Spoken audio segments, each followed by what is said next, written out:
So yeah, I'm Matthieu Giraudier. I'm from the TPG in Geneva, Switzerland. Hope you're doing well after the lunch break and you're full of energy. I will have the short session in order to talk about the customer experience and how to come from information to emotion. I made a choice for this title because it can mean multiple things. Yes, of course, the first thing is how to come from customer information, passenger information to emotion, but also how to transform information from the customer to emotion and to understand that. The thing is, TPG was a small company 10 years ago. Really small company, family-sized company. By family size, maybe if you share information in between maybe 10 or 15 persons, all the enterprise will know get the information. Now it's nearly impossible because we grew a lot in a short period of time. So it changed a lot of things for us because we had to reorganize stuff, to rethink the process, and to rethink everything. Process, tools, solutions, where to share information inside the company, outside the company, with the authorities, with the customers, everything.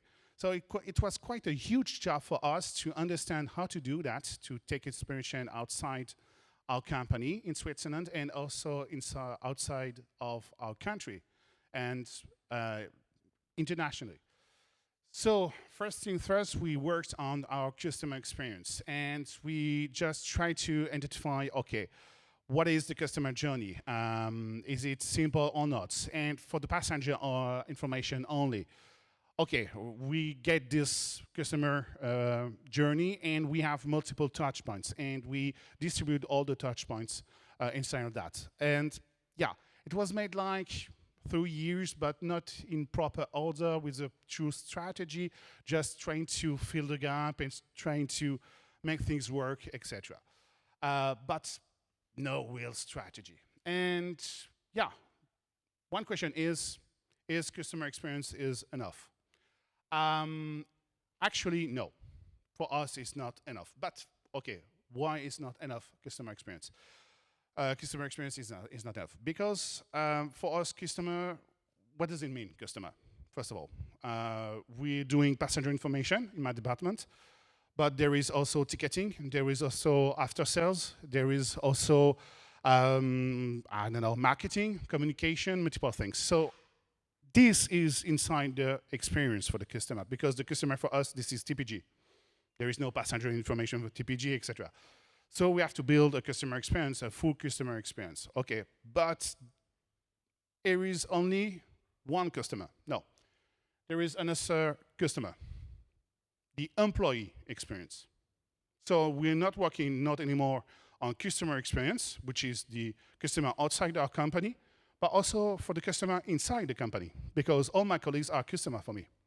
If I develop a solution for a customer outside the company, there is a back-end solution, and there is IT standards, there is multiple things to think about, and if the back-end solution is poorly designed, it's going to be a nightmare outside the company. So if my colleagues are happy, the customer outside the company will be happy.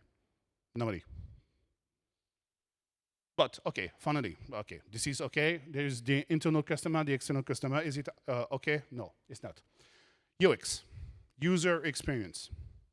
Because, okay, we have multiple touch points, but we have to think about all touch points being well designed. Okay, cool. What does it mean? We have to think about the functions, we have to think about the design and the layouts of everything, and we have to think about all the back-end solution behind that.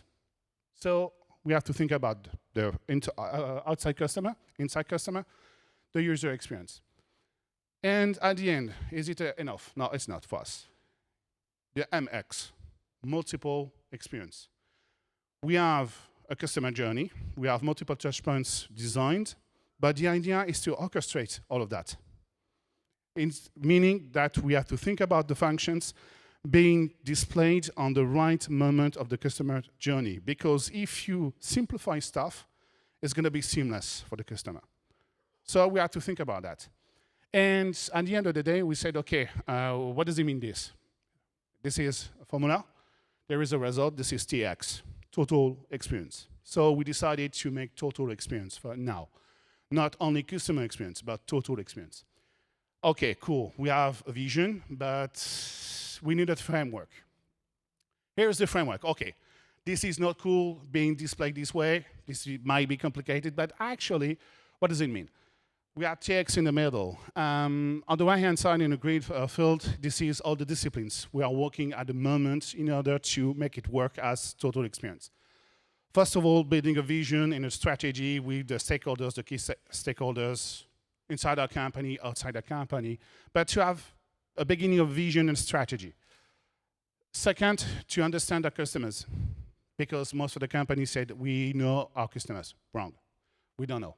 It wasn't the case at TPG, at least. To measure the make measurements of our performance. Okay, we can say we know the customers, but how to work on that? We have to measure that. We have to talk with the customers properly in a different way. And as soon as we do that, we have to design and optimize stuff. This is where the design is interesting, including maps, apps, etc. You can see at the very right-hand side, there is the passenger needs and requirements. This is where we can get and we can have all the needs and requirements of the passenger. So we made interviews, lab interviews, on-site interviews. We can see and we can hear what people say, and we can properly understand what they do, because sometimes people say something and do different way. So it might be a gap. If this is the same thing, okay, we can understand that the people are quite honest, if we might say, but sometimes they are ashamed to tell the true things, and they will do differently. So sometimes we stay in the shadow just looking at people and seeing if they're doing differently of what they said. And as soon as we get this information, we can also make some optimization and ask the people, okay, is the optimization good or not? Does it change something for you in a good and a bad way? So we can have this exchange all the time to understand stuff. And in the end, there is the culture and the governance. The culture and governance, it's to make things different inside the company, to change the culture, not to say, we have to make things simple and easy, quick, dirty, quick. No. We are here to make quality, to respond to people's need. That's it. So we have to change the culture inside the company and to build a true governance. As soon as you get that, for us, it was pretty clear that we can make total experience. And now, one of the things interesting is, most of the time, in the past, the public policies and the laws and norms and standards was just applied inside the company. And it was like mandatory, and that's it. The idea now with our approach is to have facts and to ask people and key stakeholders, you have to change the law. You have to change the standards. And we have facts to tell you, you have to change that. So both arrows are super important. It's not working in one way, it's in the other also. And we push information to the key stakeholders, authorities, the people who pay the check for us. And at the end of the day, they just discovered they don't know anything like us before. And okay, all of this is quite interesting. It's quite philosophical in some way, but the true impact is, as soon as you have this framework working, you can have true action into programs and projects. You can apply that. You can have a true governance on it. You can push the real vision, the real strategy, the real everything you want, laws, whatever it is. You can push that into projects and programs, and you can build the service blueprint. Service blueprint is a whole thing by itself. I won't go into it because it's a presentation by itself. So I will show you just what does it mean globally. But it's super important for companies like ours because we are rebuilding everything. We are rebuilding a complete framework of work, of process, of solution, and we integrate everything, and we draw the line of dependencies between the solutions, the process, the role and responsibilities, the people, etc. So this is a service blueprint. Like I said, it's complicated. But what does it mean? There is some stuff you can see up above, the customer journey. So we always relate to the customer journey. You have stuff that people can see. This is above the line of visibility. And we see all the actions, the employee actions or the solution actions. So this is the connection between the customer and our company. And we can just organize this way, okay, in the customer journey, what are truly the touch points? Not only the solution, but also the function into the solutions. And there is the line of visibility. Below that, there is all the backstage actions. So all the people that nobody sees, back-end departments, anything you can imagine. And you have all the solutions, processes, etc., which are below the line on internal interaction. This is actually a company organization. And when you want to shift to customer experience, to total experience, and really change the cultural vision of your company, you have to apply your service blueprint, because it can be super, super efficient and real for many people, because you will act on the structure of the company, on the process of the company, and the way you communicate inside the company. But okay, I said that. I said, okay, information, how to turn information into emotion. This way. This way is when you talk to people, you need to understand people, and you need to have a human face or a human feeling of the people, the personas. And the personas is truly important for us, because we need to truly know what are the archetypes of our customers. So we worked on that, because at certain points we said, okay, we know our people. No, we don't know. We don't know at all. So we asked people, Teleno, for example, here's a company we work with, to create personas. And we made the exercise to say, okay, we first, as a company, create the proto-personas, meaning, okay, based on our experience, what is the kind of archetypes we identify by ourselves?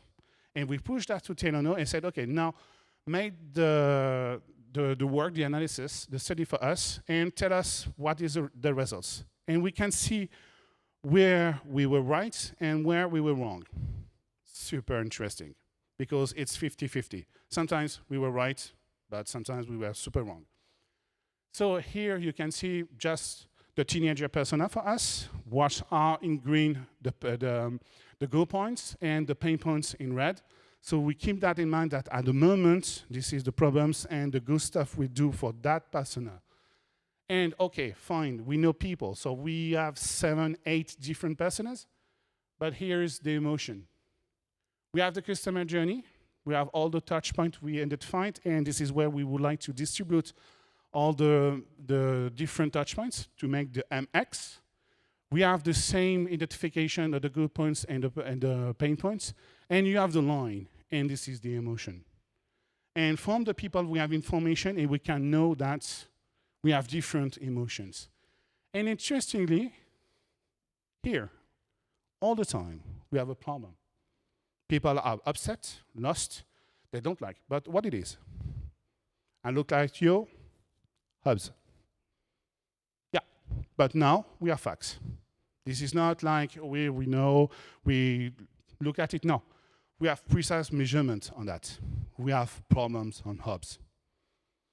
Because the action before was into the vehicle, it's the action after is it's in the vehicle also. In the middle, you have to change in between services, in between modes. We have problems. The teenager has a problem. The retired guy has a problem. The commuter has a problem. The blind guy has a problem. Everybody has a problem there. And now we can tell the authority, we have a problem here. And this is not us saying. This is the customer. This is the taxpayer. This is the voters. This is the one who will renew your contract in 2 or 3 years. So now you get some good information for them, and you turn information into emotion, because the guy who paid the check, we said, oh, I want to be in place in 3, 4 years. I want to be elected. Okay, I will act maybe on some points on this, and this is 3 points for me. So turning information into emotion can be in a different way. It's for the, of course, for the passengers, but it's also for the key stakeholders. It's for the colleagues. It's for myself. It's for my team. It's for everybody actually. And it helps us to make all the stuff we would like to do, like the customer experience, the employee experience, the user experience, and the multi experience. Here it is. It's my presentation. Thank you for your attention.